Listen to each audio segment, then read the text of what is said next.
Hello everyone, I'm Hone, and it's Monday or Thursday, and that means it's time for a draft video. And we're still doing Out of Devastation. I think after this one, I only have 2 more drafts for this format that I'm recording, and then I'm sort of taking a break during the week when Ixalan is fully spoiled for my limited review week.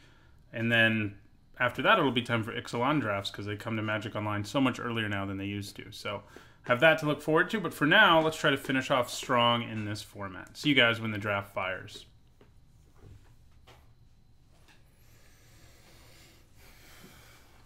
Alright, well this is just silly. I have opened and played a lot of Unesh's lately. I mean, it's not something to complain about, but it's mythic, and I've opened it like 3 times in the last 6 or 7 drafts I've recorded. And that's pretty weird. And it is what we take here. This is a very strong pack, though. Ronus' Last Stand's pretty good. Ifnir Deadlands is great. It's the best desert in the set, I would say, period. It's removal that's a desert, and, you know, deserts are good because that's a card type that matters. And a land that is also removal is just already inherently strong. We've also got Ambuscade, and we've also got Oasis Ritualist. I think because this pack is so strong in green between Ambuscade, Oasis Ritualist, and Ronus' Last Stand, we should probably not try to go green. And I also haven't even mentioned Steward of Solidarity, which is also quite good. This is a very, very good pack. Unquenchable Thirst, haven't mentioned. And those are all cards that first picking doesn't feel terrible, but we're taking Unesh. I mean, Unesh has been faithful to us, and we're going to continue to take it. Well, I think we take an Ifnir Deadlands with our second pick. I could have had 2 of those, but Unesh is most certainly better. But yeah, we're taking Ifnir Deadlands here. We already talked about why it's good. The other cards here that I'm even like thinking about are Sandblast and Puncturing Blow. I think Ifnir Deadlands is even better than Puncturing Blow, which is saying a lot because Puncturing Blow is pretty good. Okay. Here's an Unquenchable Thirst. I think we snatched that up. We've already got 1 desert. So I like Sunset Pyramid and Grindy Control decks, and that could be what we are.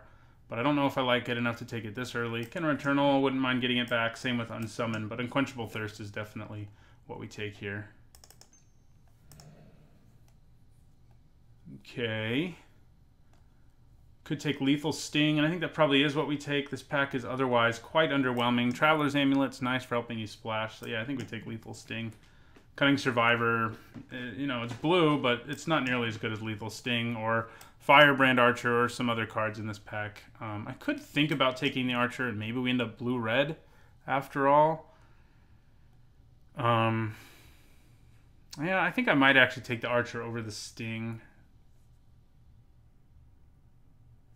Nah, we'll take the Sting. I mean, Ifnir Deadlands is strong enough that I think we can try to make this work. All right. Well, if you know me, you know that I can't really pass River Hoopa when I'm in one of its colors. We did talk about not taking green because we passed green to people, but we're taking River Hoopa. I mean, it's not like we're giving up a lot here either. Marauding Bone Slasher and Tragic Lesson. River Hoopa it is. Okay. Probably just take another desert here. Imaginary Threats has been ultra underwhelming. There are some decent green cards here, like Feral Prowler, but I like the deserts a lot. We've already got 1 Unquenchable Thirst, so desert it is. Okay. So here we can take Spellweaver Eternal or another desert. This pack is just like loaded with deserts. And I think those are our real choices here. I'm kind of leaning towards just snagging another desert, and I think I will. I like Spellweaver Eternal, but I like Cycling Deserts more. And by the way, Ifnir Deadlands gets way better the more deserts you have, because you can use its ability multiple times once you have multiple deserts. So, and that is a powerful thing to be able to do. And there's the red desert. Well, this Unsummon came back. This actually isn't the... Is this? No, this isn't the pack we opened. But we're taking Unsummon as the point. I could think about Wall of Forgotten Pharaohs, and I would be happy to have one in a land with 3 deserts in it. But I think I'm going to take Unsummon. I'm actually not convinced I'm playing black awkwardly, speaking of Yeah, well, now we're going to take a Wall of Forgotten Pharaohs. This is a pretty late Ambuscade, though. Actually, I'm going to take Ambuscade. And maybe we end up not actually getting to play our Awesome Deserts. Because green is somehow open despite all the crazy green we pass. Because, yeah, here's a Feral Prowler. Our black is good, but... I mean, we're getting playable green cards still, too. Ruin Rat is good. But Ambuscade and River Hoopoe make me happier than these cards do, even though I like them all. We do definitely lose out on some nice deserts there, though. But we're going to take a Dune Diviner. And a Gift of Strength. And another Feral Prowler. I don't know how green is as open. It could be that green was really stacked. Our pack of green was really stacked. So there were lots of things you would take before all these Feral Prowlers and Gifts of Strengths and Dune Diviners. Okay, this is a Sphinx. And this likes Sphinxes. This is a good pack for us in general. Tenacious Hunter, Bitterbow Sharpshooters are good too, but the Sphinx is just better than both of them. Yeah, so we'll take the Sphinx. We'll try to go Sphinx Tribal here. Maybe we'll pick up a few more.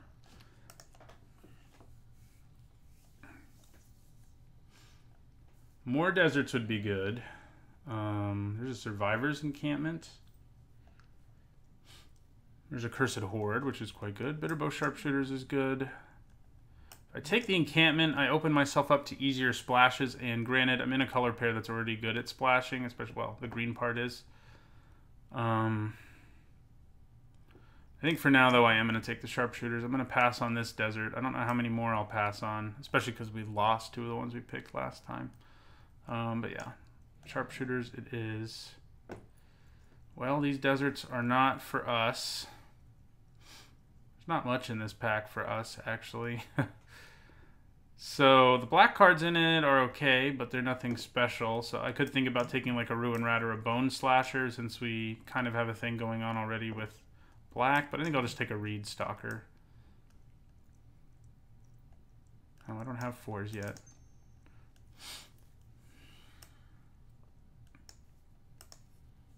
Green has proven to continue to be relatively open.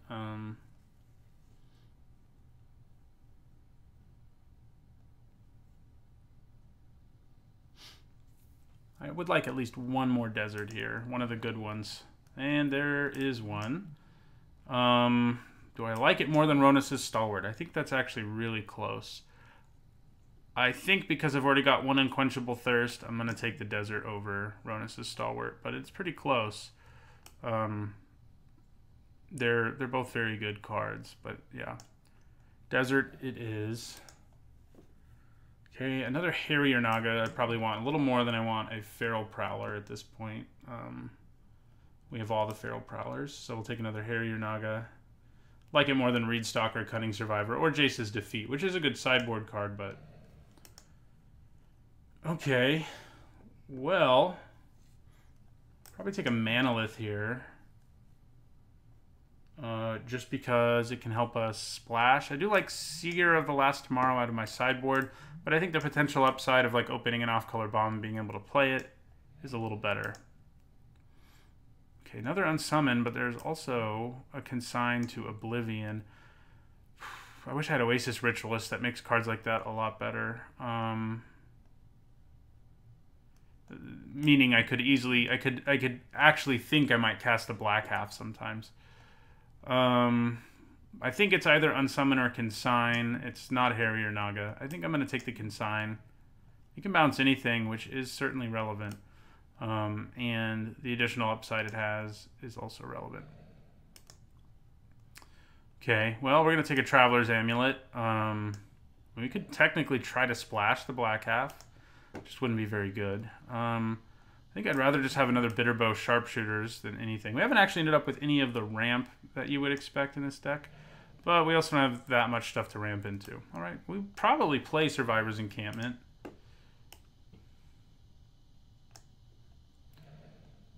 Okay, I think Jace's Defeat is going to be better. I mean, it's a good sideboard card, and we got one of these anyway.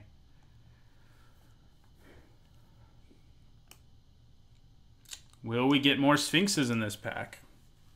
I think the only Sphinxes in pack 3 are rare, aren't they? think so. Yep, there's the sideboard card I like. I like sighting it in just because of its stats. I never use its ability, but a 1/4 in this format, turns out it can block a lot of things. Man, I miss the days of Drakehaven in this format. It was one of my most fun things to do in Triple Amonkhet, but getting it in pack 3, it's, you know, it's impossible really for us to make it work, so we won't try to. So our options here are unexciting. They are Colossipede or Top Crop Skirmisher, basically. I think I'm going to take the Colossipede. It may end up getting cut, but do I like Top Crop Skirmisher enough? I mean, I have plenty of 2-drops. Yeah, I'm going to take a Colossipede. We also have plenty of 5s. We probably don't want any more of them. At this point, you're probably not going to make the cut. So we do have encampment, so we will occasionally be able to use Oblivion.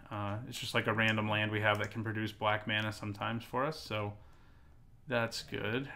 Blue actually hasn't been super open, by the way, other than, you know, taking some of the, you know, really strong cards we have. I think we probably want Edifice of Authority here. It's a great card at shutting down things, creatures.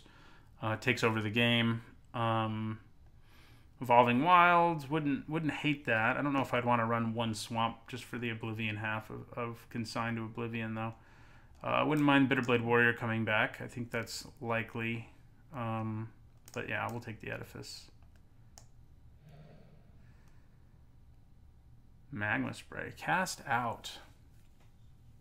I think I'm going to take the Cast Out. I don't have the fixing right now to play it, but I could end up with it. I would just need to pick up like an Evolving Wilds and I'd feel fine. So, and the green cards here aren't very good, and the blue cards here. I mean, Shimmer Scale Drake's okay, but it's not Cast Out. Okay. Hooded Brawler. Hieroglyphic Illumination's good, but not really. Our deck doesn't actually really... It seems more aggressive than anything, I guess. Yeah, I'll take the Brawler here. Weaver of Currents. I was talking about not having any ramp. Well, there we go. There's also a Gift of Paradise, which also allows easier casting of Oblivion, but I think the 2 ramp that this allows on a body is probably just going to be better. This is also on a land, so it's really only adding 1 more land to your mana pool. Being able to play all these 5s on turn 4 or even Unesh is appealing to me, so we'll take the Weaver. Failure to comply. No thanks. We haven't picked up fixing, so Cast Out may not make the cut. Colossipede, another Colossipede, or do I just take like a Cradle of the Accursed? If I don't splash, no, I'll probably run Survivor's Encampment no matter what because of Consigned to Oblivion. I guess I'll take Floodwaters here. I don't think I'll be playing it, but sure. I will take an Exemplar of Strength pretty happily. Putting the counters on River Hoopoe or Feral Prowler is pretty good. So I was talking about not really getting ramp. We got that Weaver of Currents, but that's basically it. We've passed a few other potential ramp things. Greater Sandworm is why I'm talking about ramping. River Serpent's fine, Skirmisher, but we're pretty set on 2s. I think I'm going to take the Sandworm. I mean, I can at least cycle it, and if I can actually cast it, it's going to be pretty good. I'll take a Skirmisher. It's a fine little 2-drop. I'll take a Cancel for my sideboard, which is basically our deck. Well, except that. That's not happening. I think it was worth speculating on, but in the end, I don't think it's happening. At some point, I'm going to get a print of the art of River Hoopoe. That's how into River Hoopoe I am.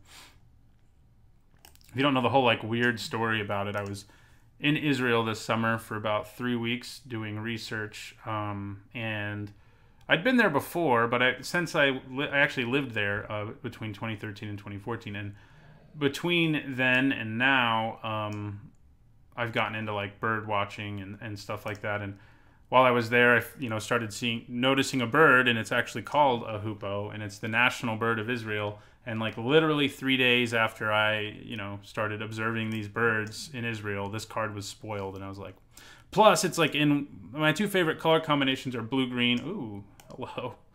Yes, please. My 2 favorite color combinations are blue-green and blue-red, and this does like exactly what I like to do in Limited. As you know, if you've watched my videos, I like grindy decks, that just win the longer the game goes on through value. And so River Hoopoe, in like every way, is a card I'm happy about. I think, I like birds, I like blue-green, I like drawing cards. So I'm going to get a print of the art soon, and you'll see it behind me with some of my other stuff eventually. But for now, we need to figure out what we're cutting out of this thing. So we did actually end up with a super late Gift of Paradise. We have the Weaver and the Gift of Paradise that can ramp for us, which is nice because we've got all these 5s, and we've got a 6, and we've got a 7. You're basically a 2. So we're going to have to cut some things. Probably Cunning Survivor is on his way out. It's worth keeping in mind as a sideboard card because, like, I'm going to leave Initiate's Companion in for now, but there's definitely matchups where you'd rather have a 1-3 than a 3-1. Next on the chopping block might be Dune Diviner. Yeah, I think it is. So we ended up with a little bit of ramp, but we ended up with a pretty sweet deck, I think. Like I said, anytime I get to play River Hoopoe, I'm pretty happy.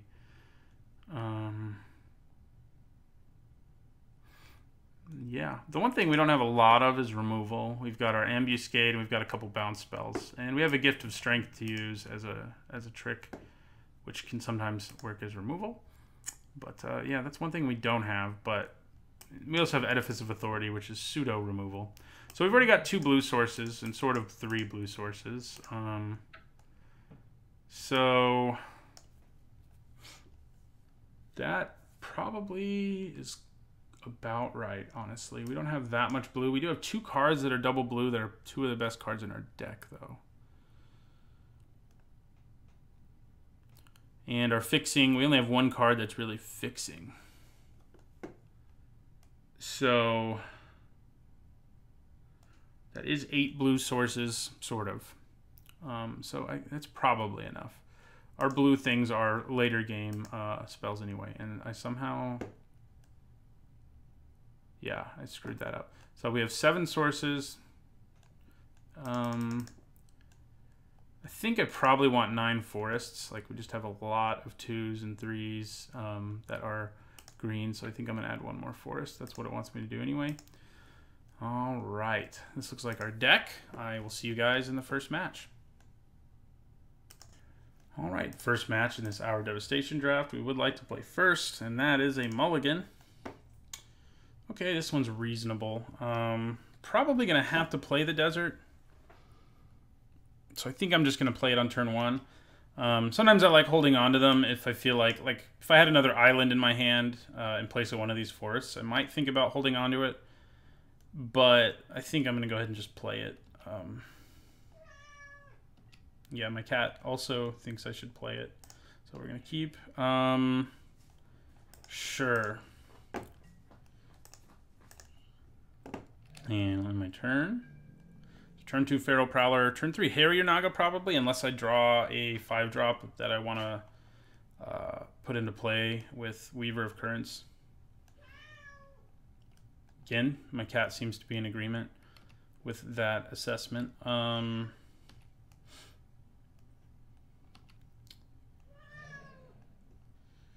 Let's see. Come here. She gets jealous of the computer. Like, I'm being honest here. You've probably seen her sometimes. She has a little cat tree thing right here, and she mostly sits in it when I'm on the computer. Neediest cat ever. Well, I'm sure there's needier, but she's far needier than any cat I've ever had.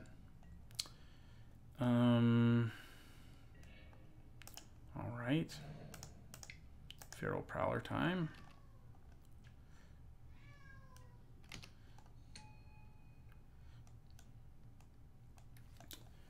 So, yeah, like I said, we'll probably play the Harrier Naga. It's going to be able to attack, most likely. Gust Walker. Good old Gustwalker. Yeah. So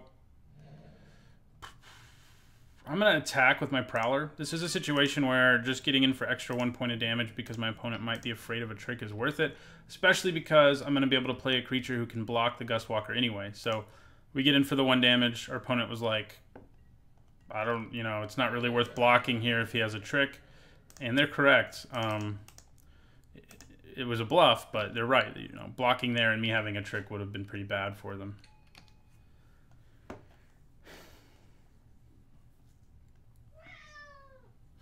Come here. Get up here. And you'll feel better. Almost there. You're scratching it. You're almost there. So does my opponent exert and smash me in the face here? Yeah, he does. There you go. There you go. She's where she should be now.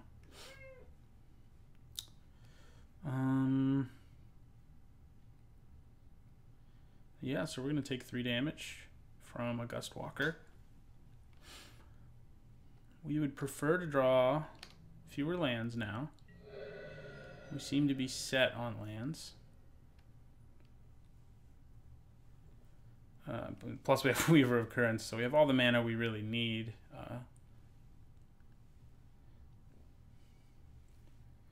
Yeah, she's happy now. I mean, we'll see what happens when I stop petting her, but...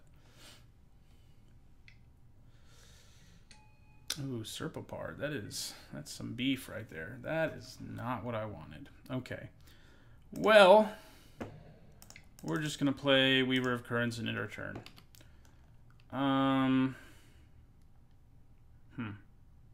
Actually, should I attack with Harrier Naga? I can actually block and kill this, and it can't kill both of my creatures.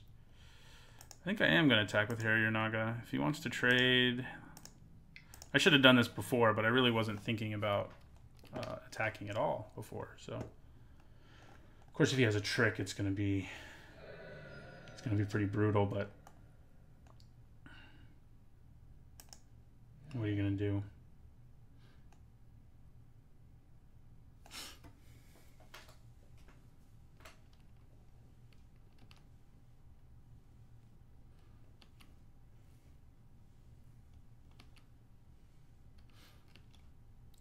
Noticed our opponent's name is Swaggerwalkie. That's a pretty good one.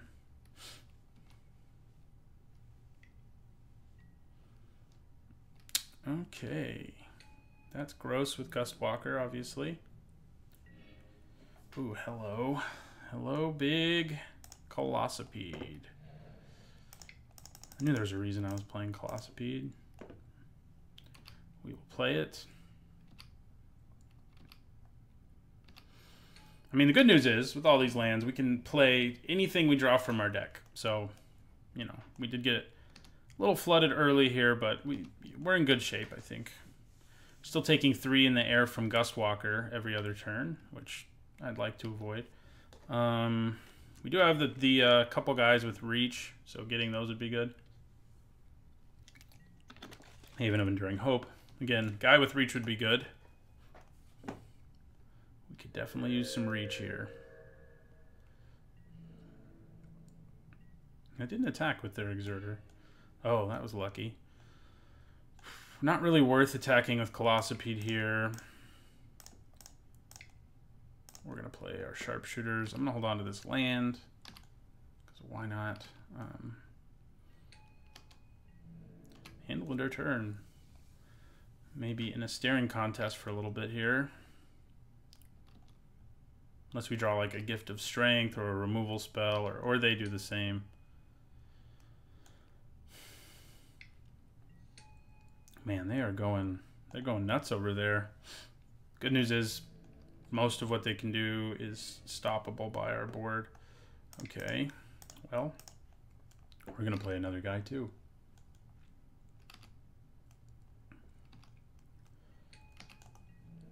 And this is a clogged up board. Unesh, where's Unesh? Of course, Unesh wouldn't really be able to attack on this board either because my opponent has enough flying to... I probably would still attack because the value... I would, you know, kill 2 creatures and Unesh would draw me a couple cards, but... Yeah. Just have to see. Yeah, this is a clogged up board state. I knew eventually I would draw a creature. I'm going to play this encampment because we probably want the black mana at some point. There's a chance we want the black mana at some point. Opponent still has more action in their hand than we do. Oh, great. That's what I needed to see. They're just going to do that right away? No. Scaled Behemoth. Yeah, our opponent drew a way to pump their whole team and drew the new biggest creature on the table. So that part's not so good. None of that's good. What do we draw? Okay. That isn't useless. I wish I could use it on the Behemoth, but I can use it on something. Question is what? So the bad news is this can untap creatures. So I think I basically have to put the Thirst on him. Otherwise he'll be untapping his creatures every other turn and the Thirst will look pretty bad. So that's what we're doing. That's the plan. Opponent can still pump their whole team, etc. So things are going to be... He also has Dauntless Haven, by the way. So no matter what, our Unquenchable Thirst looks pretty bad here. Because Dauntless Haven can untap his guy, and etc.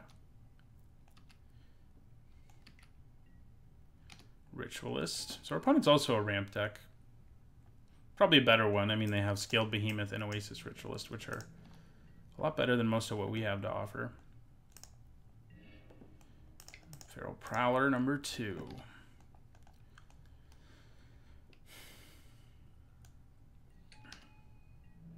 Ambuscade wouldn't hurt. Wouldn't solve my problems though either. Surprised he hasn't just pumped his whole team. Like, it's not a swing that would kill me, but it would be a swing that I have to block in ugly ways against. Like, for sure. That's probably what they're doing now. Bye-bye, Sheffet Dunes, and my chances of winning this game as well. Yeah. All right, bring the thunder. Oh my god.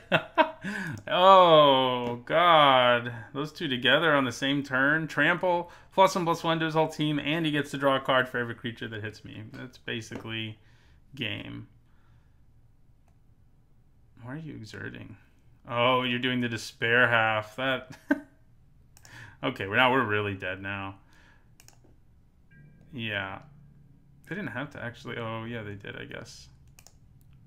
I've never actually seen someone cast that, and this is a pretty disgusting board to cast that on. I'm pretty sure we're toast. We can't block anything with flying, because we only have one creature who can block flyers, and they all have Menace. Things have Trample, too, so... Yeah. It's ugly. So, alone, that's 10 damage from flyers. Well done, opponent. Well done. Yep, untap that.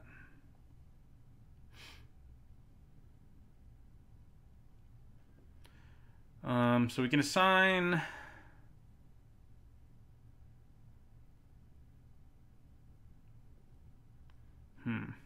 So we've got 1, 2, 3, 4, 5, 6, 7 creatures, and they're attacking us with 1, 2, 3, 4, 5, 6, 7, 8. And 3 of them have flying, so they basically don't matter. The ground ones I can block are 1, 2, 3, 4. So I can survive. I mean, this swing is going to basically... It's going to put my opponent very far ahead of me, because they're also going to draw an innumerable number of cards. I have certainly been driven to despair by this thing. Yeah. Not sure what my opponent's doing at the moment. Did they disconnect or something? That'd be a terrible moment to disconnect when you're just like did one of the sweetest things possible in limited, and then it didn't say they disconnected, but I feel like they must have.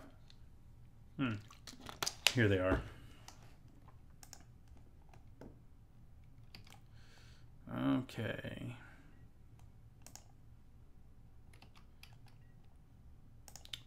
Stalwart is a 4/4. All right, how are we gonna block here?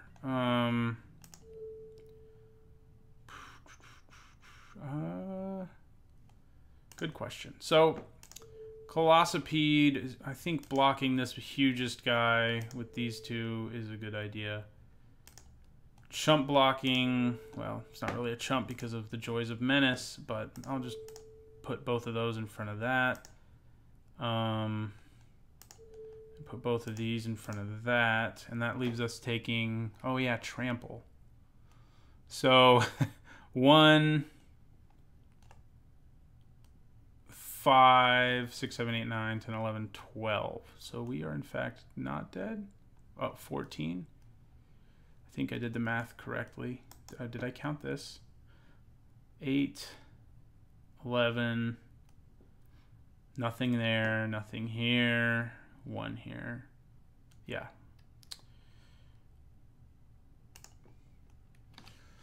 Drawing 2 cards could be helpful for us. Opponent's going to draw way more than that, though. We do have to discard a forest, but that's okay. We're okay with that.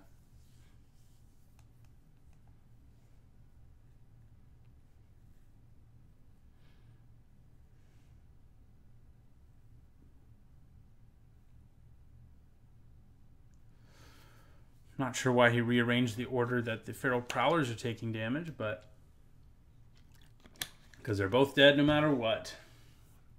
We do actually kill this without losing any, well, we lose 1 thing. And we kill this and only lose 1 thing. So we're not doing nothing. But I think even if we draw like Unesh, we're probably toast here. What else? What's the most impactful thing we could draw? Sandworm's not going to cut it. I think Unesh is like the best thing we could draw. And we'd have to hit like Unsummon or something too.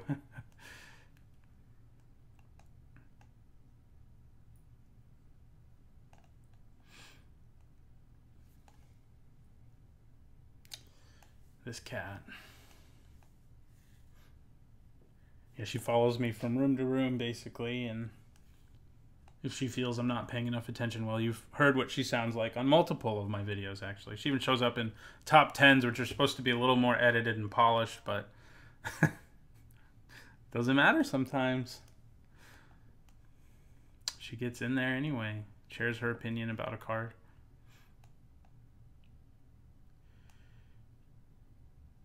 There you go, yeah. You want to kill my sharpshooters. For sure.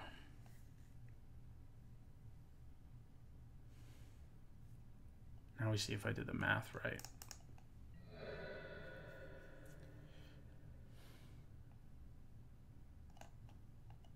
I think we did. I think we're at 3 once this goes through. I heard the damage sound, but it hasn't actually happened yet. There's no first strike, so I'm not sure why that happened. Our game could be lagging out, and I haven't experienced it yet, but my opponent has been. There we go. Yeah, well, I get to draw 2 cards.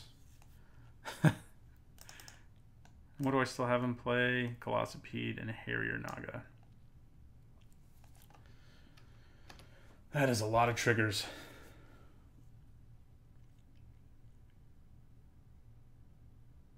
Oh. I'm actually going to draw my cards, and then he's going to make me discard. Only good news is I drew Unsummon, and I can actually cast that, like, now. Before nonsense happens. So I think I cast Unsummon here before we're forced to discard it.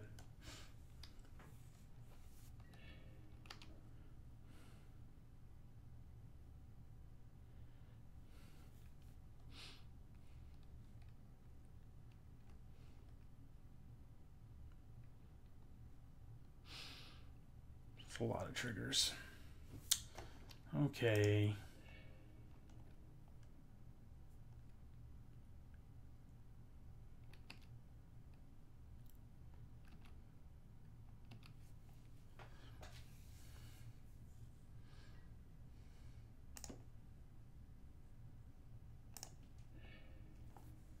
I have Threshold. I wonder if they're ever going to bring that mechanic back. I mean, Delirium was kind of Threshold, but I like Threshold. It is a cool mechanic. Okay, so we're just dead in the air, but let's make our opponent kill us. We had to sit through all those triggers. I say, swing at us. Come at me, bro. Not that it can do anything about you coming at me.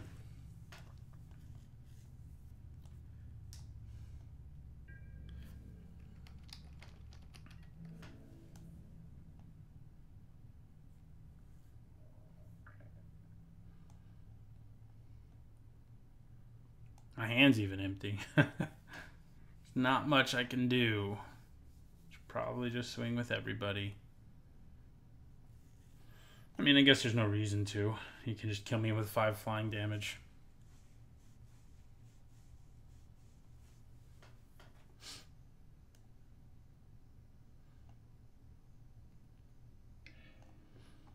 Okay. God, I almost want to side out Unquenchable Thirst against this opponent, as brutal as it is against On-Crop Captain and Dauntless Aven. So that's worth thinking about. I mean, what would I put in? It's not like I have anything super awesome to put in its place. Yeah, that's a gross combo for sure. And we're dead. We are in fact dead.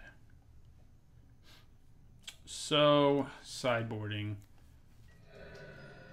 1/4 doesn't exactly seem good against this deck. They're not playing blue, so Jace's Defeat doesn't seem good. Floodwaters doesn't seem terrible. Reed Stalker I like against that stupid Aven. It is a nice little way to stop that. Gaining life with Doom Diviner seems okay, but certainly not exciting. I really am tempted, but I think it's probably still worth playing. I mean, our opponent, we saw they have 2 cards that make it pretty bad. And they got them both, so it looked really bad, but they're not. That's not going to happen every time, right? Gift of Strength seems good for taking down annoying flyers as well. I think I'd probably cut like Initiate's Companion, yeah. And bring in Reed Stalker. Stock some Reeds. Yeah, I start one in my deck sometimes, but they're definitely worth setting in against the Aven guy who untaps stuff and Aerial Guide.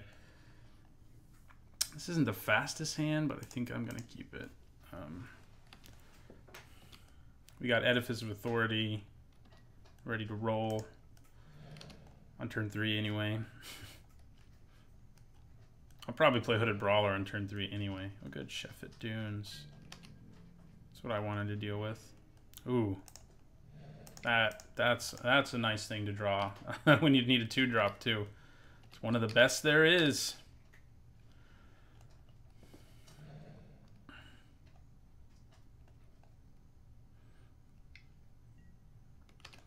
Sup, Roman's Stalwart.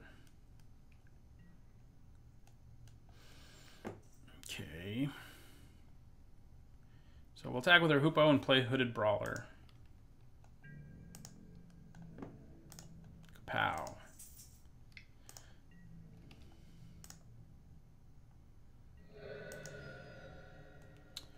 All right. Brawler.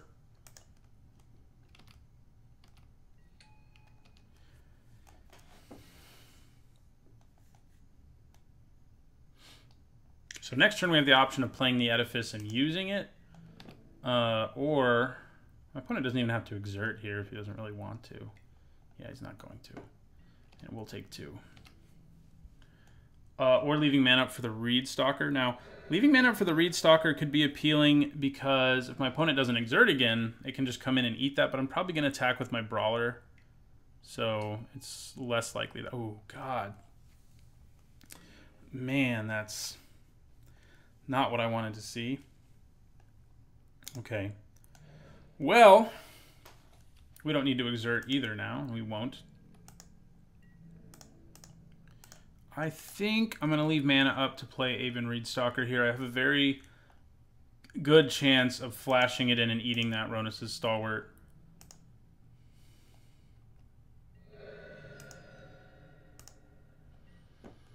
I could also play Thirst on the Stalwart, but, you know. But yeah, our opponent going wide here, when they already have Sheffield Dunes in play, is not what we were hoping to see. I can tell you that much.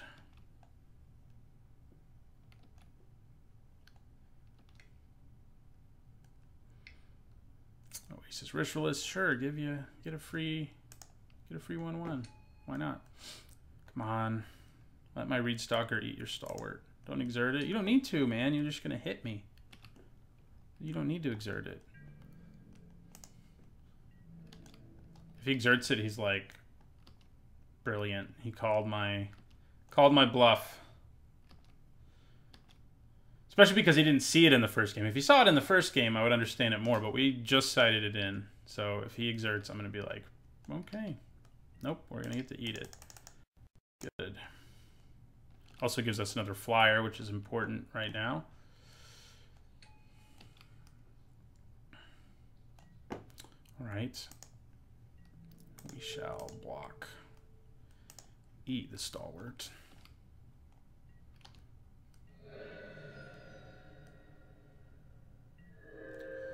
Okay. We probably play the Edifice here. I think I'm attacking with everything, which means exerting Hooded Brawler.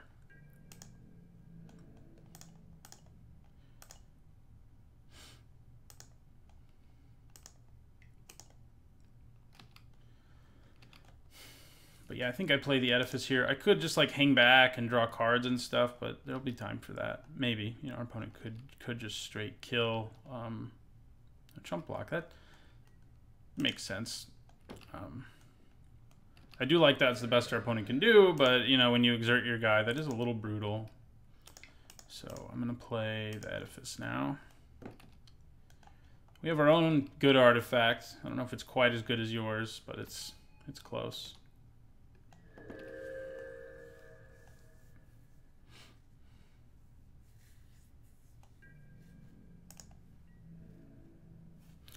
I mean, if he wants to attack with that, I'm fine with it.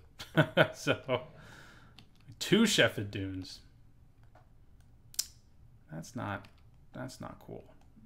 Our opponent could play like Chaos Maw or something like that right here. I would cry. I would just cry right here if that's what happened. No, just an on-crop champion who makes our Unquenchable Thirst baddish. We can at least use it to lock him down, but that's about it. We can stop him from attacking, though, with Edifice, at least.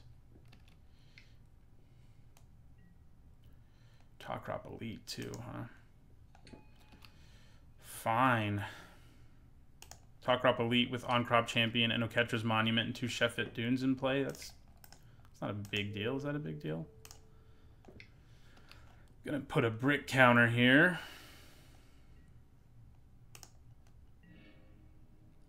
Okay, that is not really what I was hoping for. Do I even want to play it right here? I'm not sure I do. I think just using River Hoopo's ability and keeping probably Top Crop Elite from attacking us is going to be worth it. Yeah. I think that's good enough for me. But yeah, this is going to be bad. Keeping the Elite from attacking us will keep everything else from getting pumped at least. And then once this is tapped, I can put Gift of Paradise on it. But okay. I'm sorry. Now she's making this... I don't know if you can hear it on the mic or not, but she makes a weird hunting noise where she just sort of chirps in a very strange manner. So she must see a fly or something. Oh, Tukey! You distracted me.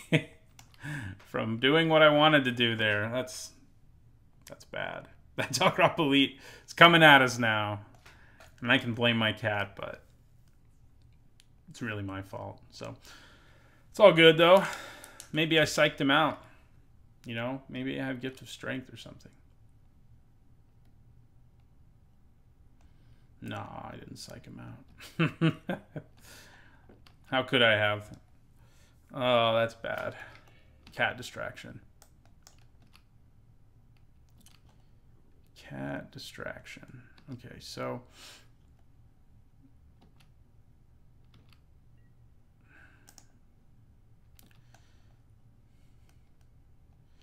Yep. This is going to feel good. I kill a warrior token with my Reed Stalker. I guess I'm going to draw my card now. Yeah. Can't believe I didn't tap his guy. Or not tap, but shut down. So that's 3, 5, 7. That's 10 total damage. We're going to stop 2 of it at least. And gain 2 life. So, yeah, let's just do this.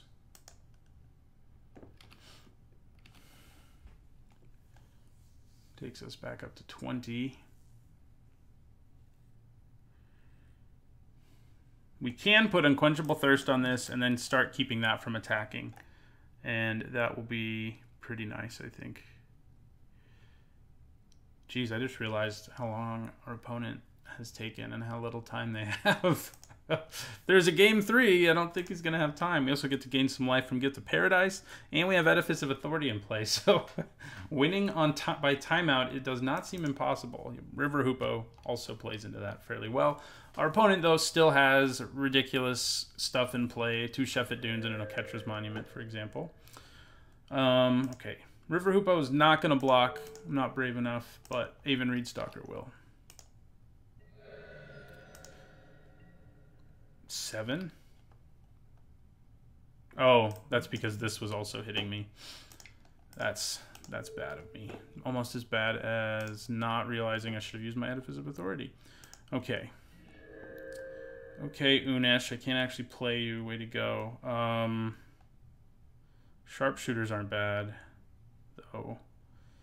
So I have 7 mana. I don't have to put the Thirst here right now. It's worth noting.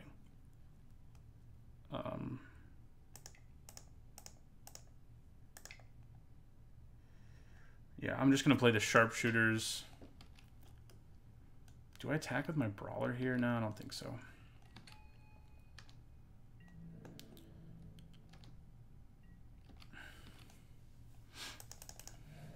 This time, we're not going to screw up, right?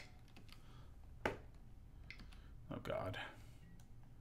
Scaled Behemoth is back. He doesn't care about Edifice of Authority at all.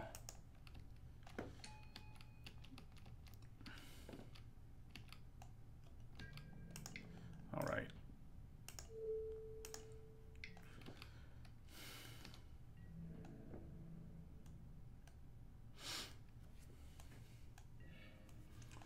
Unesh, you are pretty disappointing right now.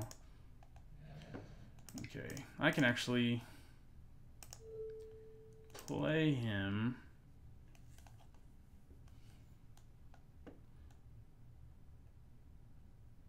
Not this turn, but I'll be able to play him now.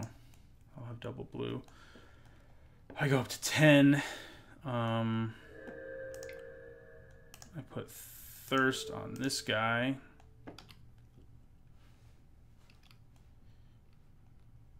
God, imagine if I hadn't taken that massive amount of damage, which I wouldn't have if I'd done what I should have done. I'm gonna hold off on using the Edifice. I can use it like offensively now and shut down activated abilities and stuff, but I don't think it's worth it. My opponent has Sheffet Dunes nonsense still, so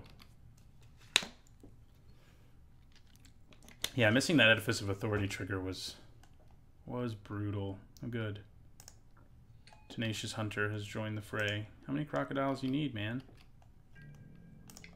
Back in my day, you only needed 1. Okay.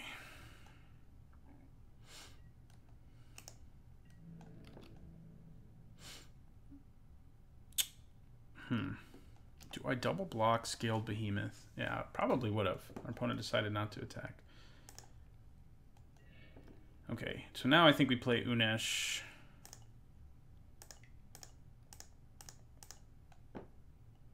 See what we can make happen.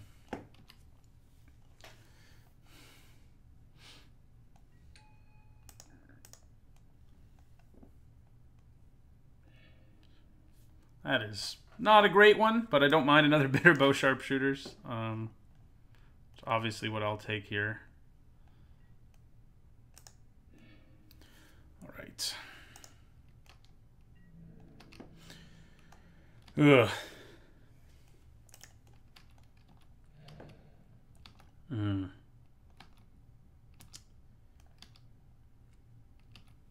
Yeah, I would be at like 15, 16 if I had played appropriately earlier.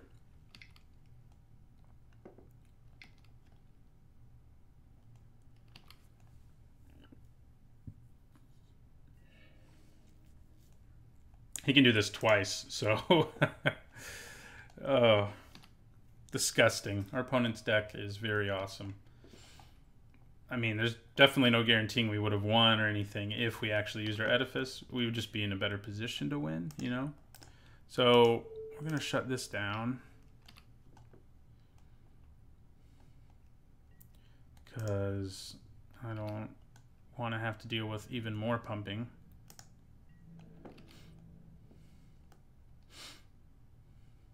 Okay, those guys are huge. Those guys are less huge, but still scary.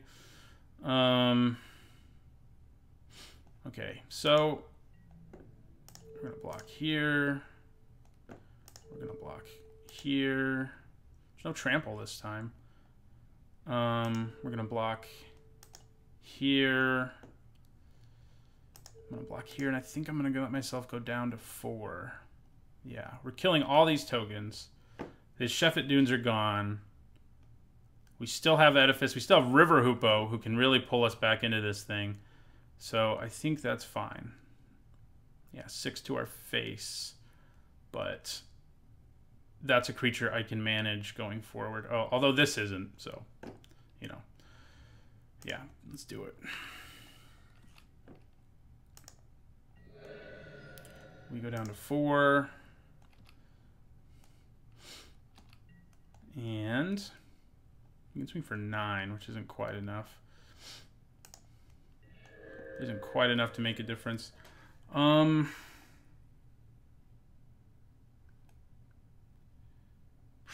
I need to go up to 6 here with my Hoopo?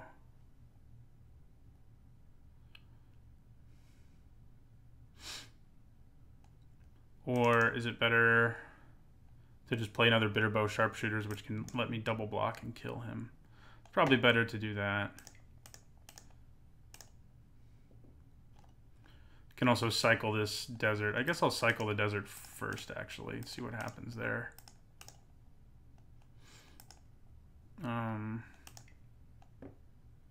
Yeah.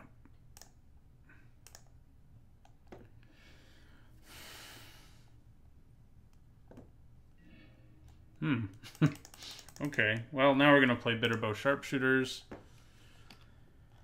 Number 2. And I think we just keep hanging back. Unesh could probably start bashing, but it's a little dangerous.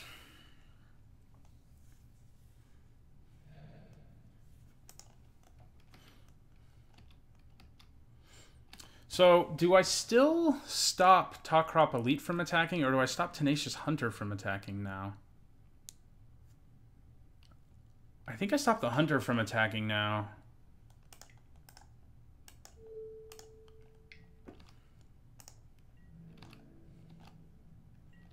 Awesome. Okay, well, that works for me.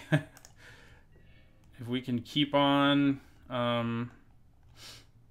doing that, then yeah, I'm gonna cycle another Desert of the Mindful.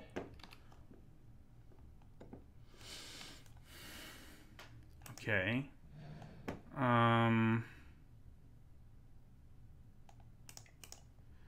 I'm going to play Harrier Naga and Takrop Skirmisher here. Truth be told, I am playing a little bit to the clock here now.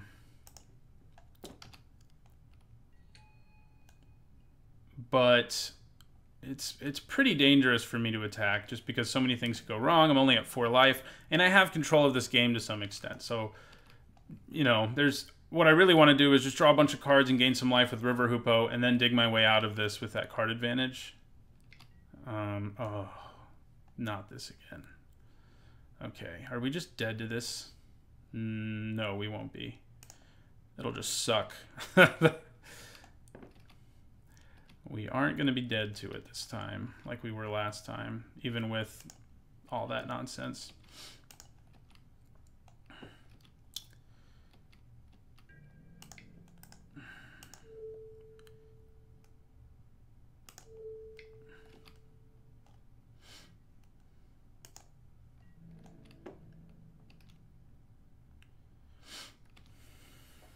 Okay.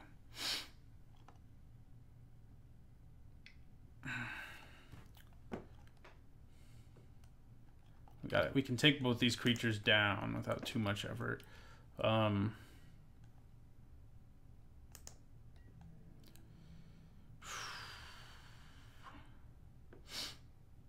Okay, so here we're gonna do this. Yeah, you see me doing all that? That's a lot of blocking. And then we're going to do this. And River Hoopoe is just going to stand over to the side and wait for me to need it.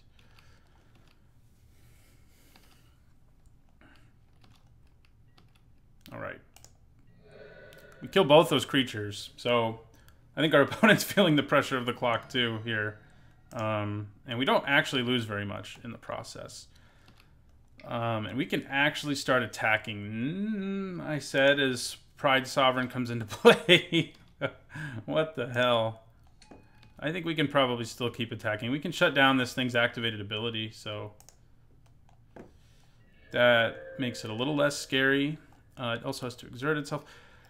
But God, I don't want it to use its activated ability. Yeah, so we're going to do this. No activated abilities, please. I'm going to attack with Unesh now.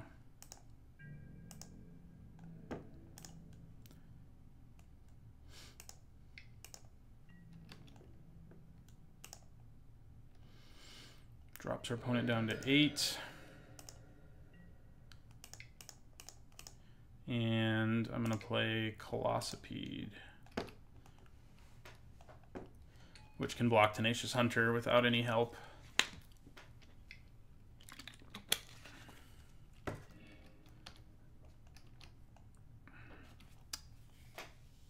This is only game 2 is a weird thing, but... Oh, Fanbearer. That...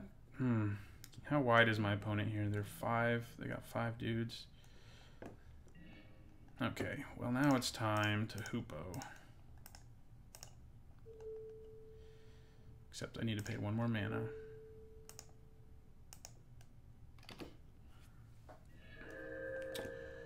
Okay. Another blocker.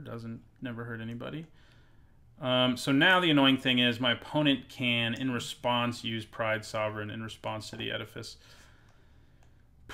So now the Edifice won't actually do anything, really. We're just going to play Feral Prowler. And I think we have to stop attacking again.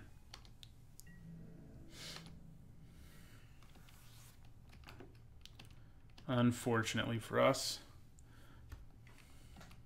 Yep. Joy. Our opponent may be able to go wide enough to kill us here before the time runs out. Would not surprise me too much. We do have River Hoopoe, though, who can complicate such things by gaining us life. Oh. Not bad. I'll probably use it at instant speed, though, rather than at another time. We're going to gain 2 life and draw a card. We can actually do it twice, but we're not going to because Why would we? Yeah, tap down my Colossopede. So they can tap down 2 blockers here, which is not good. Oh, good. We have 2 bounce spells now, plus Edifice, which I think can really buy us enough time here. Yeah, probably can. I could think about targeting Fanbearer with Edifice here. Shutting down its activated ability, but I think stopping the big creature will probably just be better, yeah. Actually, I'll probably let the big creature attack me and use Edifice of Authority elsewhere.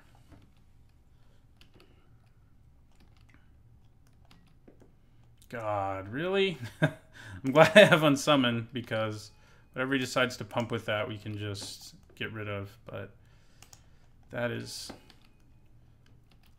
Opponent's deck is sweet. Like the cards they have are pretty insane.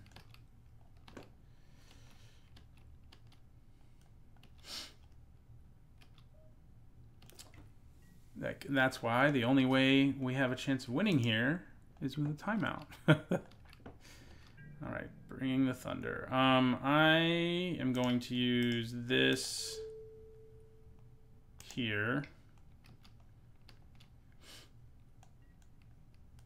And attack with everybody, I'm sure. But you're not going to get in for as much as you're hoping you're going to get in for. Your hand is empty, huh?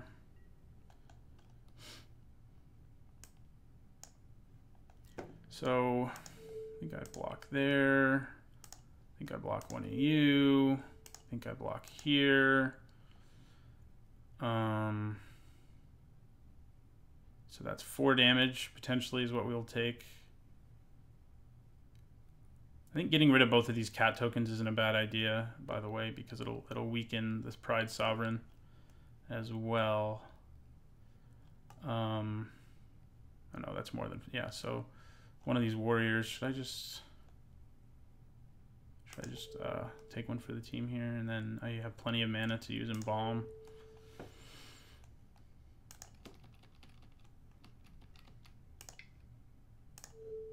Get rid of the one that's big. So now we're only taking 2. Maybe I hold on to Consign to Oblivion now. I think we do. Yeah. Most of our board remains intact. Okay. Okay, Gift of Strength is a thing. I'm going to play the Skirmisher, the Embalm, and I'm just going to end my turn there. Yeah.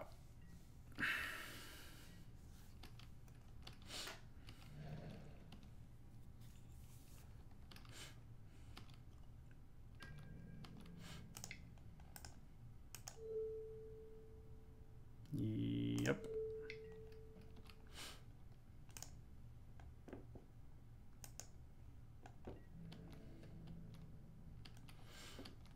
Opponent forgot to tap something, but I guess that's because they weren't actually planning on attacking me. So we're just going to get to use River Hoopo's ability then.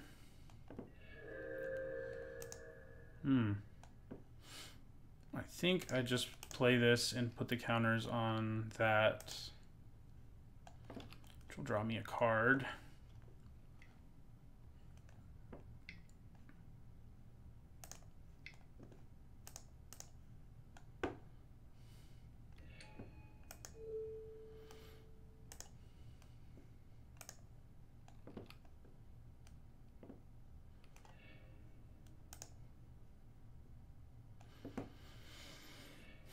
Ooh, hello. Hello, Ambuscade. Can we just kill our opponent here? I think we can.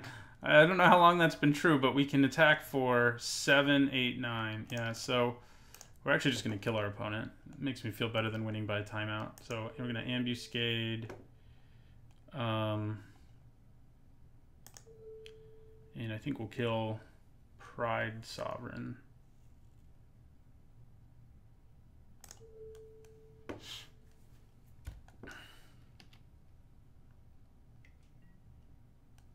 Yep. Their hand is empty, so no vigilance, no reach over there, so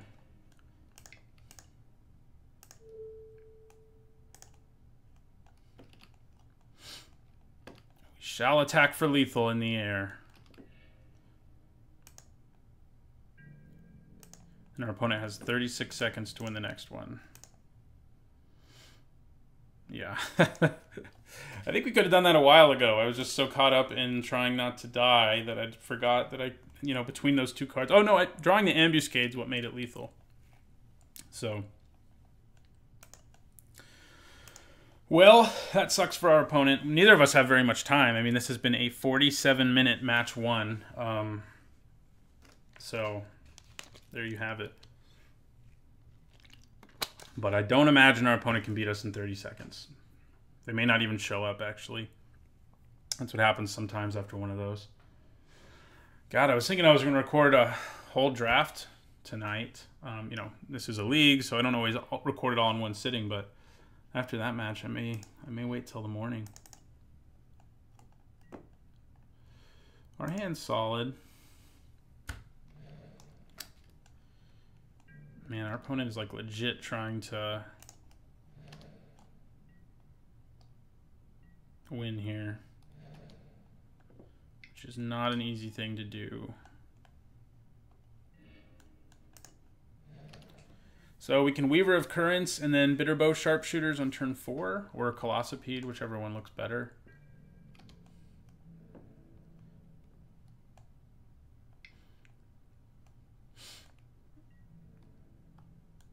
We go to 19, and I don't think we're going to get to play our turn. Nope. We win on timeout, but we did win one game. So I'll see you guys in the next match. Hopefully it's not 50 minutes long. Hello everyone, we're going into the second match of an Hour of Devastation draft, and I think this hand's a keep. Exemplar Strength is definitely a lot better when you're on the play, but it's all right even if you're not.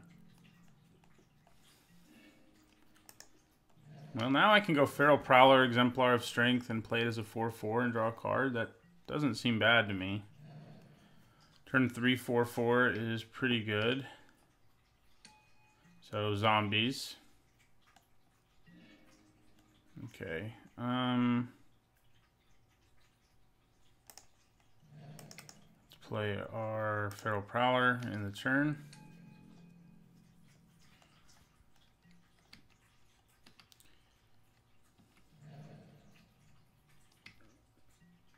Yep. I had a feeling they were about to play a zombie.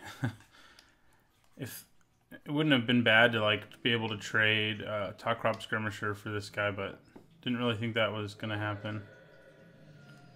Okay, so yeah, we'll play our Exemplar here.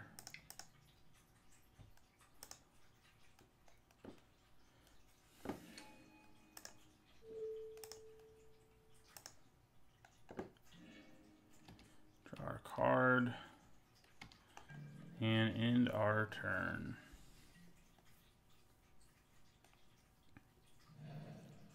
If they have a kill spell, it's going to suck, but what are you going to do? Taking 5 to the face if they do.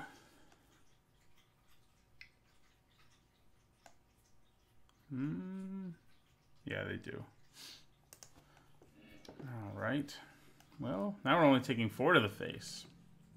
Right side. I don't really have time to play the Edifice. I think we need to play both of these creatures.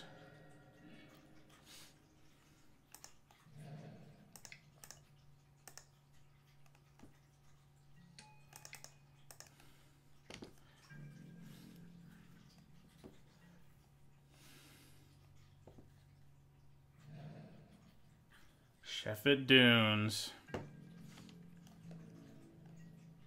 Okay, I like the no attacks. There's Unquenchable Thirst. I don't think I actually want to use it right this second. I'm just going to play Edifice of Authority here in my turn. Try to use it to just grind out some... Make the game go long until we can draw our more exciting cards. Okay. Sure. I have Gift of Strength that I'm seriously considering using.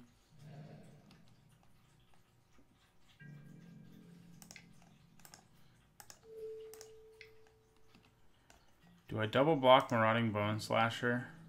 No, I think I would have probably. But opponent's not attacking.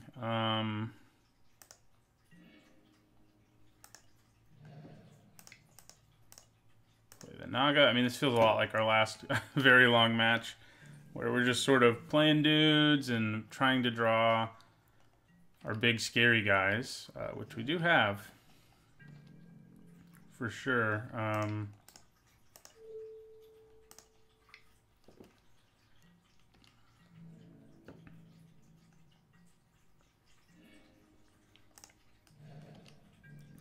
Into return. So we have all the mana we need. I mean, we can play our 7 drops or 6 drops. So that's good. Another Mummy Paramount.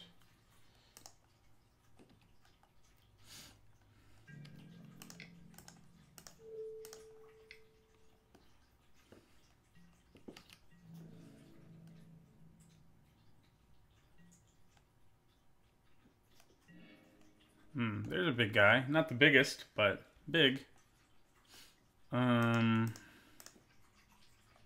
Certainly going to be able to back him up with Gift of Strength and get some... Potentially blow our opponent out, because Colossopede's the kind of thing opponent's going to have to double block if they want to kill.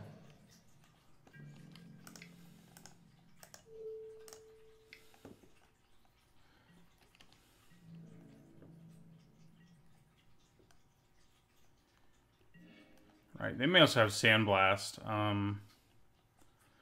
But I say let's find out. We're gonna do this now.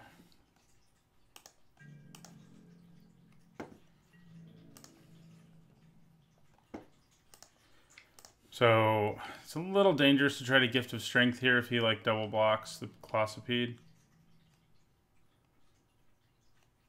He's just gonna chump it. That works too.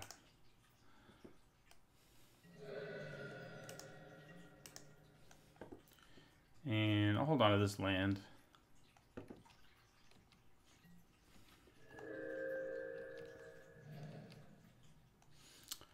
Opponent and I both drawing a large number of lands.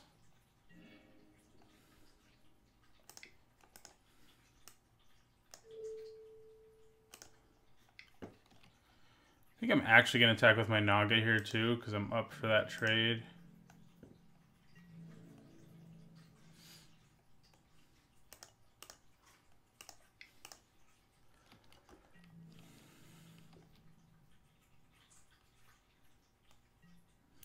So he wants to trade. I think I'm okay with that. We'll get in for 5. Not going to be very easy for opponent to double block Colossopede now.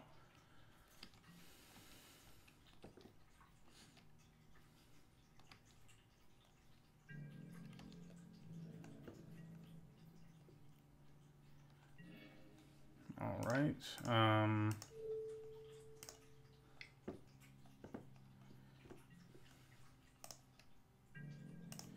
I think I attack with a Skirmisher now, too.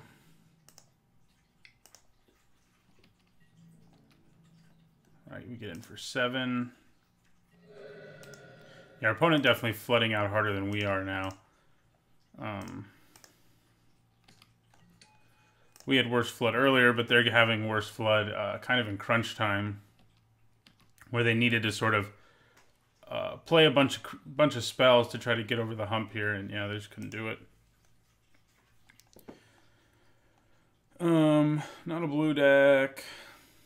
Our 1/4 is actually pretty good against zombies.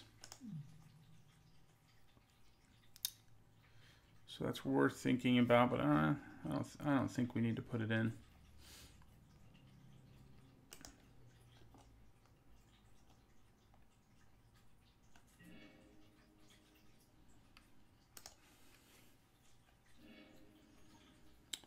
Okay, well, I'm keeping this. Turn 2 River Hoopoe, yeah. We got Ambuscade and a Feral Prowler, too. It could just be better to play the Prowler early so that I don't eat removal. We're going to play Desert of the Mindful. I am, because River Hoopoe, like, if we play it in the late game, it will just sort of grind us out a win. But if we play it early, there's a good chance it just eats a removal spell. So I think I will play the Prowler first.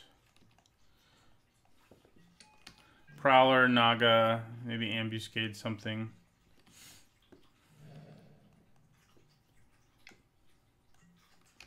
Seems very familiar. We will take 3.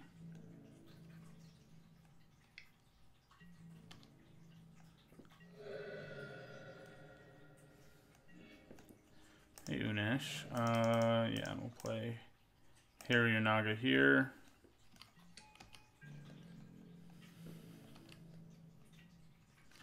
Is it worth trading for the Bone Slasher? It might be.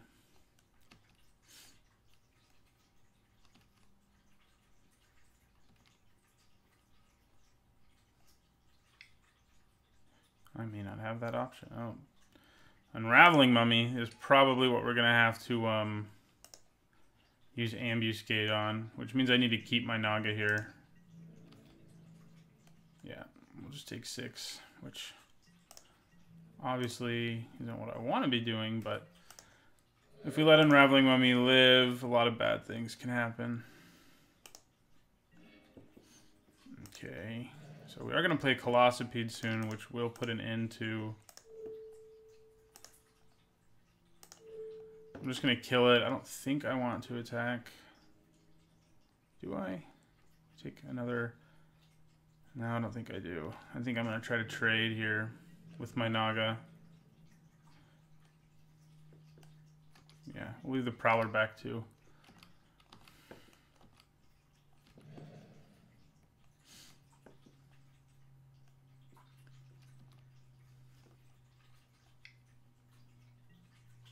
Okay, Torment of Venom. I think I'm going to lose 3, yeah. He's going to drop us to 5 here.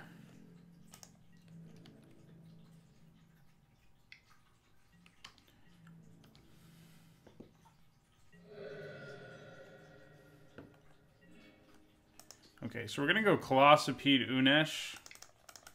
Seems pretty good and could help us stabilize.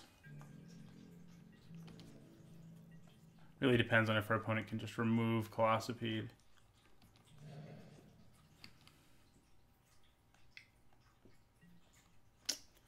They can.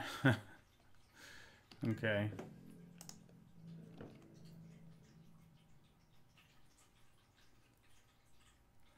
I'm going to block the Paramount here.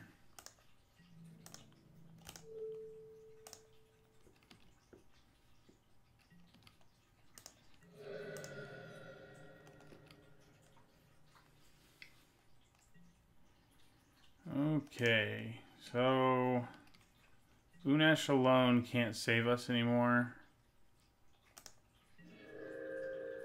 That helps though. Okay, so kind of have to put it on the Aven because it can just untap stuff. So I'm going to put the Thirst here.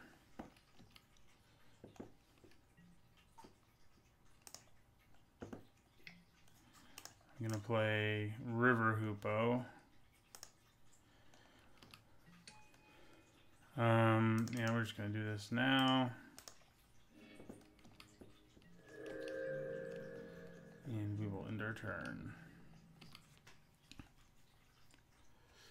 Can we stabilize? I'm going to have to block both creatures pretty much. He's just attacking with that. I think I just block with my Prowler.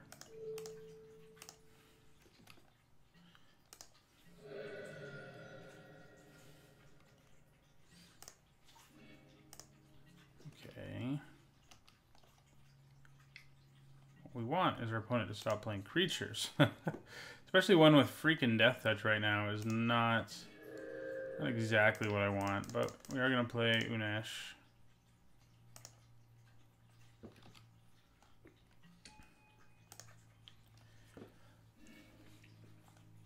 Okay. Lots of good stuff.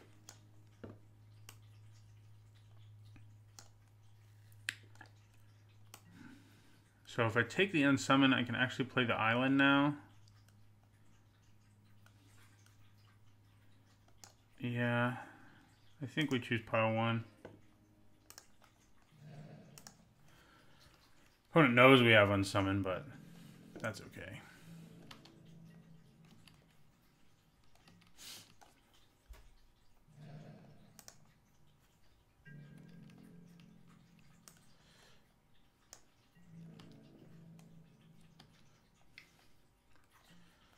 So, I think I just take 2 here.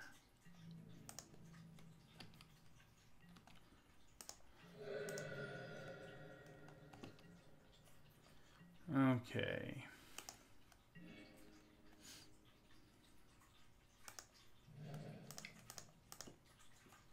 I'm going to play this Naga. I'm going to leave mana up for all the stuff in my hand, cycling, all of it, and for River Hoopo's activated ability. I will definitely trade my Naga for the Wasteland Scorpion and not be too sad about it. We do really need to gain some life, that's for sure.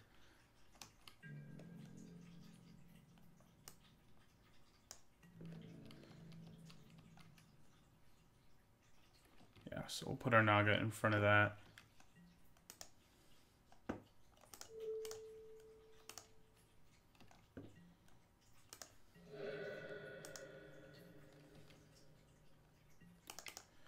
Alright, so can we grind out a win with our friend River Hoopo? We're gonna try. Okay. I am going to cycle this now. Ooh. That's awesome. Okay. Problem is I do have to use all my blue mana to do it, but that should be okay, I think.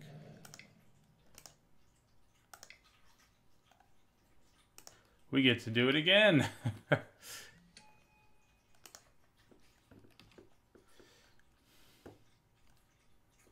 Yeah, our opponent just scooped us. They didn't want to play out the whole game, but yeah, we managed to stabilize it too. River Hoopo's awesome. This deck is very fun, and hopefully we can go 3-0. Hello, everyone. This is another pretty good keep. We got Ramp.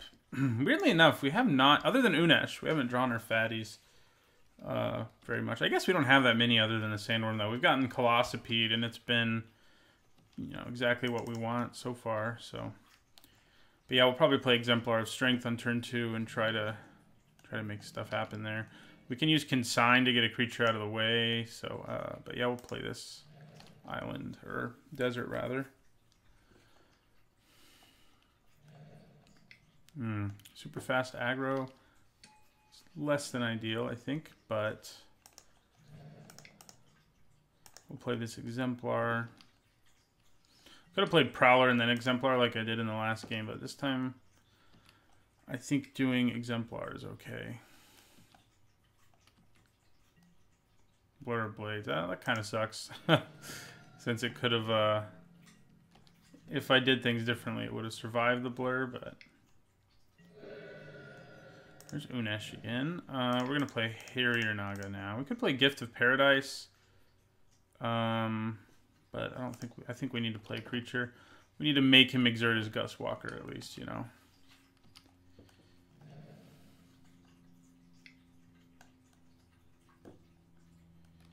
Do you have another kill spell? Oh, you do. Killing my poor little guys.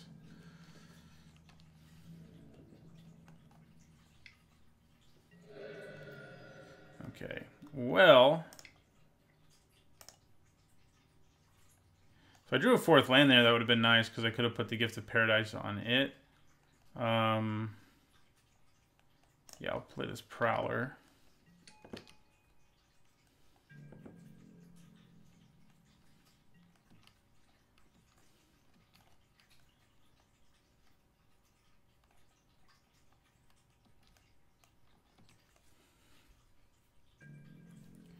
I'm guessing he's going to get exerted now.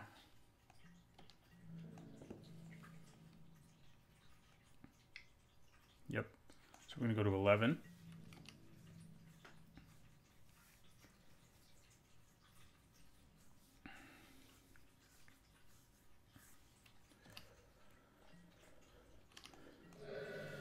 We are going to gain some back with our gift, but we're not really going to be able to play our gift until we draw a 4th land, and I can play it and Top Crop Skirmisher in the same turn. So, yeah. Not what we wanted. I am thinking about playing it, though. Anyway, I think I do play it. Playing the Skirmisher here wouldn't make a huge difference. This guy's exerted, so I don't need to worry about him right this second. And if I draw a land, I can play Ominous Sphinx, which will be awesome. The most fun thing to do, of course, would be to get our Unesh out first, but I think playing Ominous Sphinx is probably going to be better. It stops Gustwalker, doesn't die to anything except for like Puncturing Blow, basically. So we would block the Archer if it attacked. Okay, well, here's what we wanted. So we're gonna play Ominous Sphinx. Better than Colossipede because it can block Gustwalker. So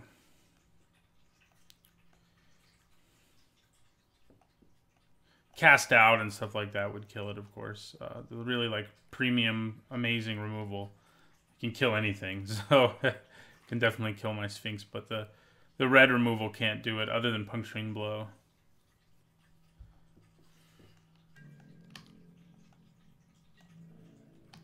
We will end our turn. Could have attacked with our Prowler, but I think having the Prowler holds back Firebrand Archer, and that's probably worth it.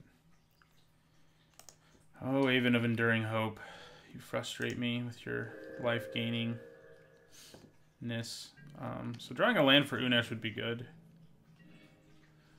Okay, we didn't get the land, but did draw Unquenchable Thirst, which I like. We're going to play Colossipede, though. Oops. Doesn't really matter what color. So yeah, we'll play Colossipede. And I'll end my turn. So we can cast the Oblivion half of Consigned to Oblivion when the time comes.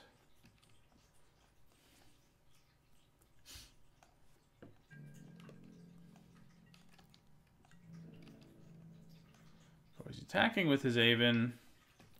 So it's definitely a situation where I kind of wish I had my mana. I'm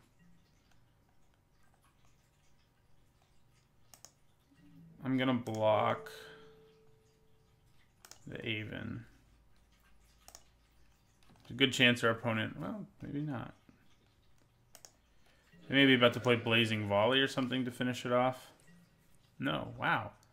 That was very aggressive of our opponent. I guess they see the game sort of slipping away with all that we're doing right now. I guess. I don't know. Trying to bluff, maybe? I mean, it almost worked.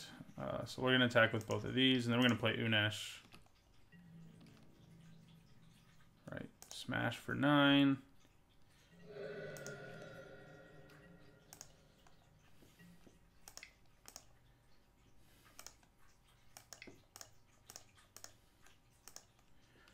Unesh.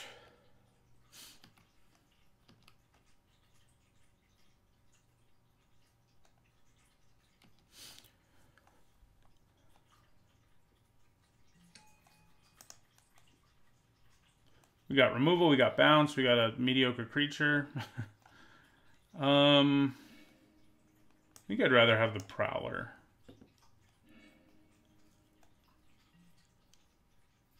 Yeah. I think. Well, 3 power is actually... Let's take 3 power. And I'll end my turn. Cycling. we got 2/4/4 flyers now.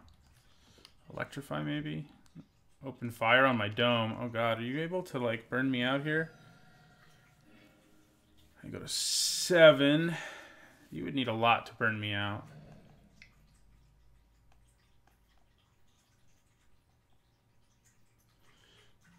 Oh, that does it. Yeah, I forgot about Inferno Jet. God, we were so close. We were just going to win on the next turn, but Inferno Jet for the win. We haven't played anybody with blue. I do think I probably do. Probably do want to bring in Sierra of the Last, whatever, for this matchup. And yeah, probably take out like the companion.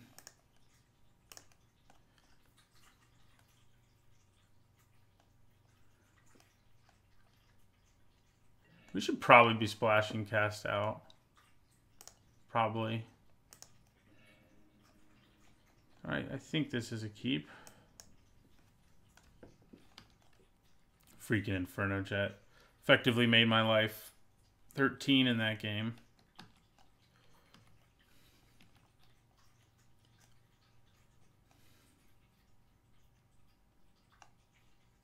In this case, I don't think I'm going to lead off with the tapped one. If I draw a 2-drop, I'll be able to play it anyway. And if I draw another land, I can hold off on playing it so that maybe I can cycle it. So we'll see. If I don't draw another land next turn, I'll end up just playing it. But we don't have a 2-drop anyway, so I think that's fine.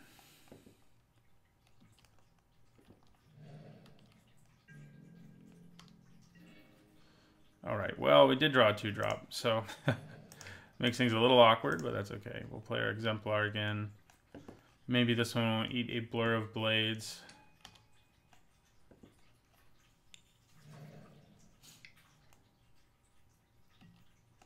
Nimble Blade Kenra. Okay, well, we're going to be able to attack into that and remove a counter.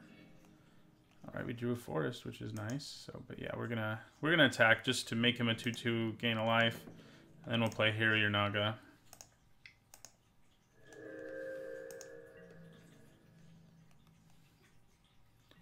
And block. Actually, I'm going to play Hooded Brawler. More damage, please. Especially when we have Unquenchable Thirst.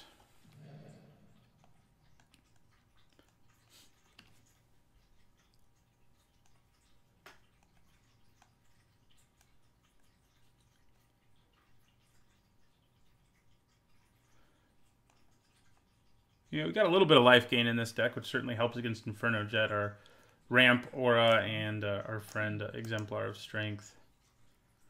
He doesn't exactly gain a lot of life, but he can gain you 3 life over the course of a game.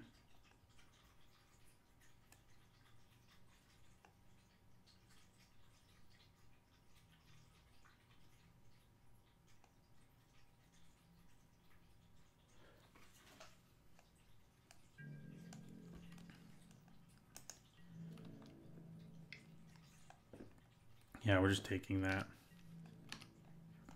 There's no way we don't just take that. All right, open fire on that, huh? Okay. Guess he's worried about it getting huge. We go to 19. We drew another land. We're not going to exert here. There's no reason to. Question is, do I play Desert of the Mindful here? I think I probably do. So that I can play Colossopede next turn.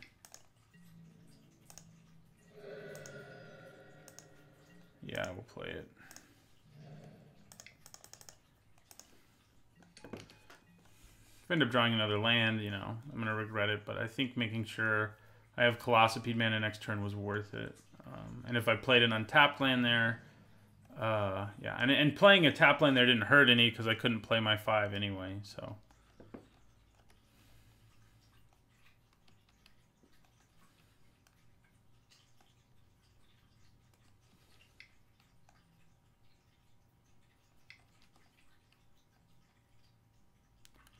Open fire, okay.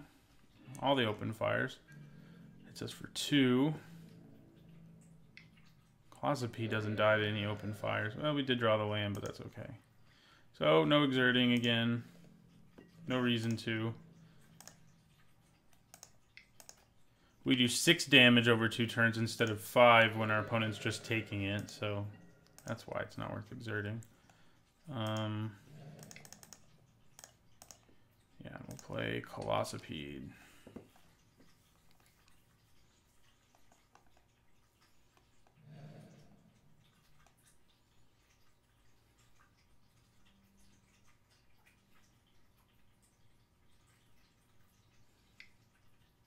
Puncturing Blow here would make me pretty sad. You know, sort of continue the trend of remove a creature, swing for 2 our opponent's doing, which is pretty nice for them.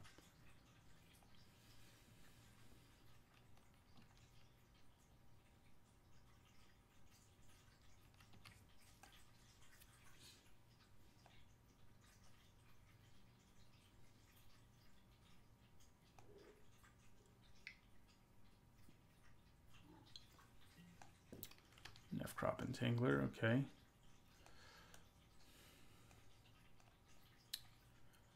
All right.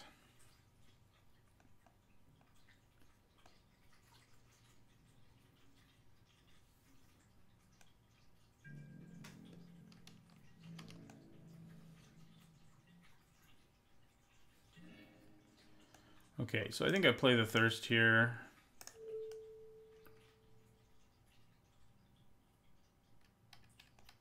Yeah, I think I played on this guy.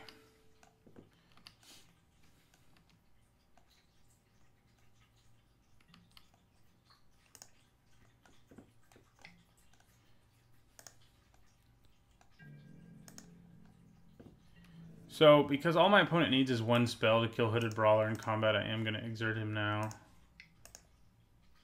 That's 10 damage. Our opponent could have Sandblast, which would not be great for us, but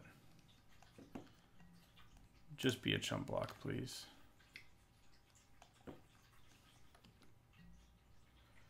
Nope, they're taking down Colossopede. They do go to 9. 3 open fires. Still a 2-for-1, so even though it was, you know, a pretty slick one.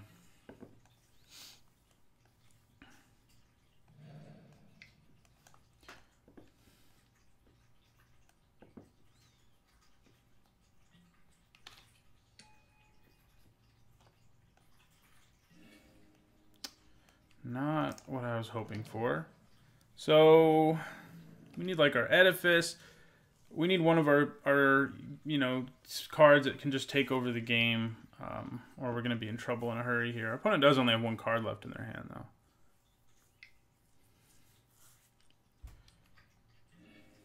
Cycling Inferno Jet. I guess I am at 17.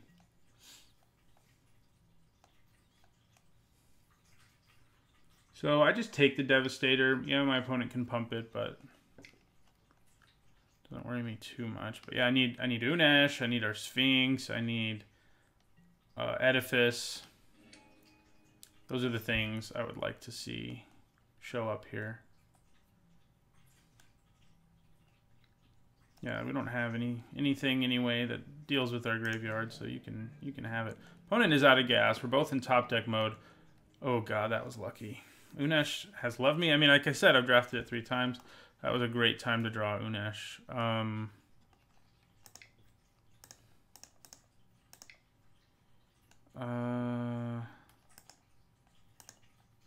actually want to play this land so I can leave 1 blue up if I draw Unsummon here.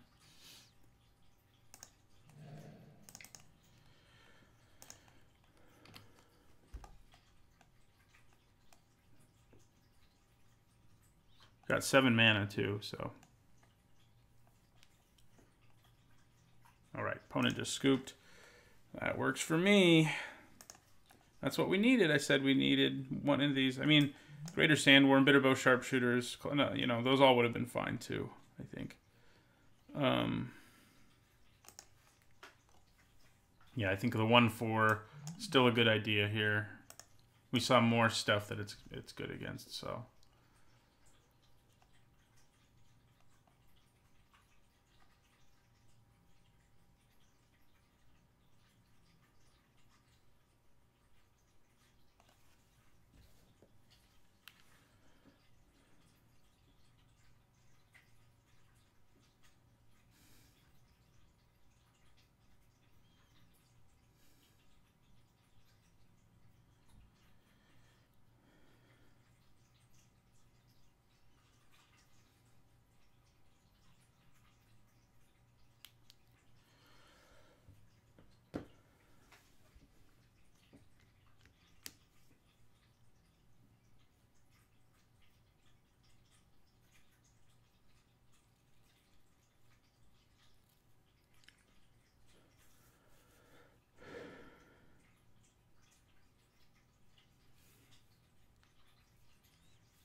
Well, this is a pretty good hand if we can draw the third land for it.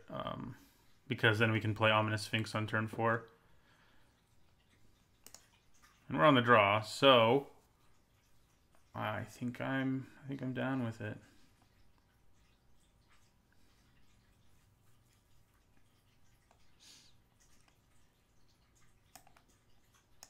Even if we don't draw a land, we at least have Consign and Unquenchable Thirst to sort of get us where we need to be. There's our friend Unesh. So now, if I just drew lands from here, like 3 or 4 of them, I think I would just win the game, basically. But, as you know, there's not really any guaranteeing that. And we still haven't drawn it, so not so good. Opponent looks like they're stuck on 1 color at least, which might be good for us. We're going to take 2 here.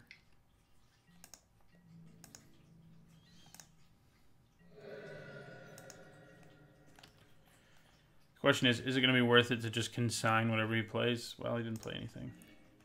Crap. So opponent's color screwed. We're mana screwed. I think we probably discard Gift of Strength. Could think about discarding something else, but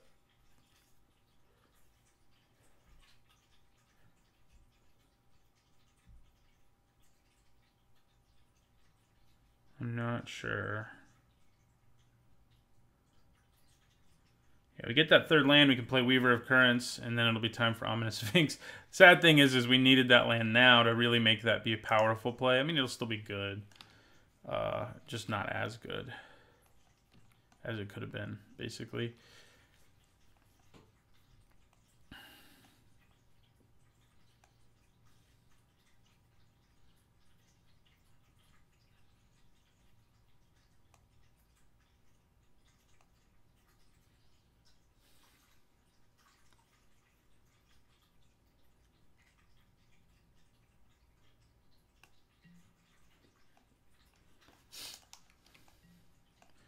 Yeah, I think we lose Gift of Strength here.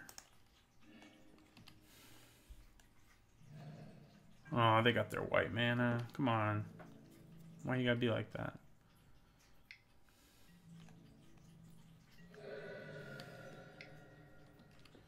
Probably just gonna bounce whatever this is. Yeah, we're gonna bounce that. Just try to slow our opponent down here while we try to find our third land. Okay, we didn't find a third land, but we at least found something we can play. Something it might even be worth just chump blocking with because I so desperately need to hit a third land and get rolling here. Because we have so much power in our hand. Like, these 3 cards are great. I think I am going to chump block. That's how badly I want to land. I am going to force my opponent to exert so I don't get no value. It's kind of... they're not going to attack. They don't want me to draw a land, I guess. Especially because they can hang back and then use it later. Hey, there's a land. Okay. So, yeah, I think playing the Weaver is better. It does die to open fire. Gift of Paradise doesn't, but that's okay.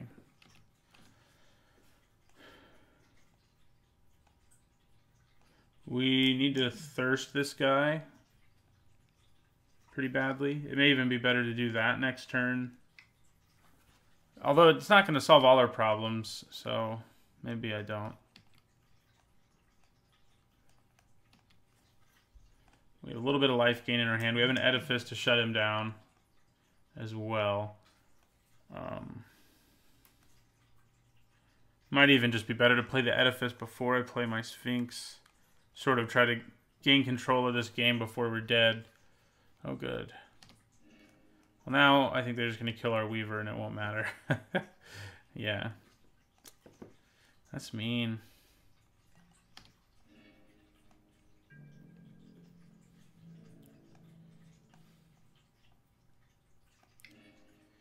All right. So, we take 6. Okay. I'm going to play Gift of Paradise here and in my turn. Takes us back up to 13.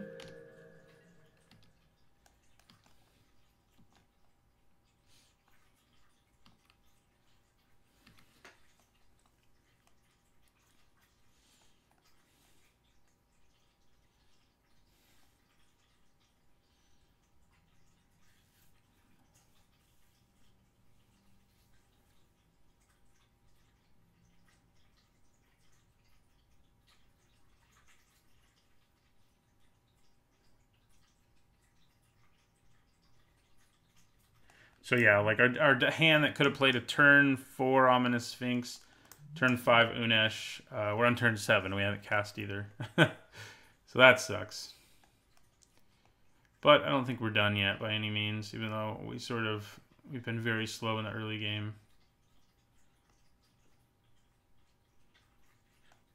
We still have a bunch of good cards in our hand. And of course, Greater Sandworm shows up now, and it's a little less desirable. Probably end up just getting cycled. So I only have 4 mana. 7 is a long way away.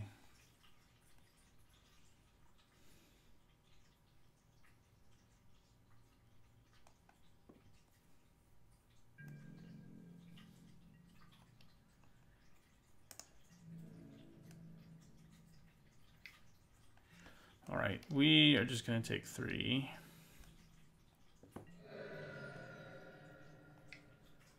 Kind of hoping my opponent isn't going to play another creature. Okay, that's not bad.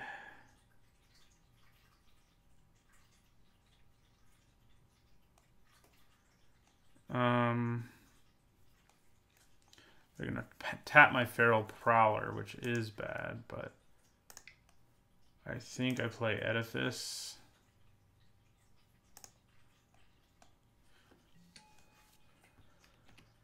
In my turn.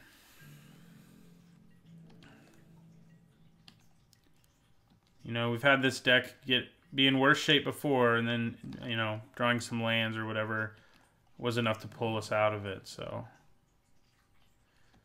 that's what I'm going to aim for here. So I think I'm going to use the Edifice rather than a bounce spell and just take 6 here.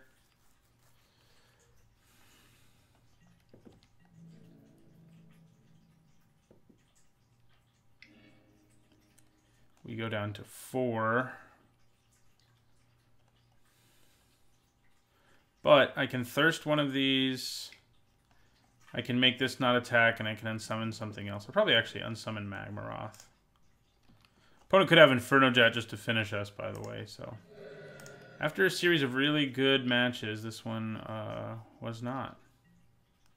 Manticore Eternal. Oh, Afflict 3. I think we're done. Close to it. I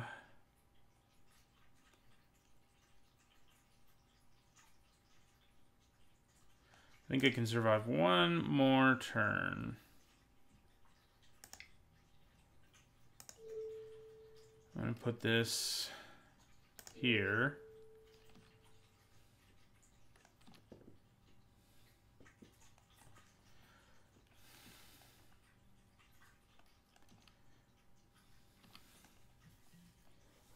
I'm going to use Unsummon on the Eternal and make Magmaroth unable to... We can survive more than one more turn, actually. And make Magmaroth unable to attack, or vice versa. Probably bounce the Manticore just because it costs more. Well, they're both... No, yeah. Manticore Eternal.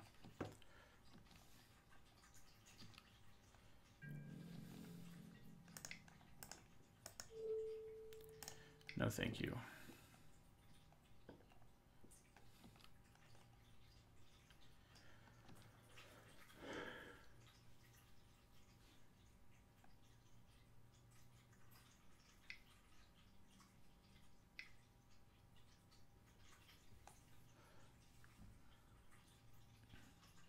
Abrade.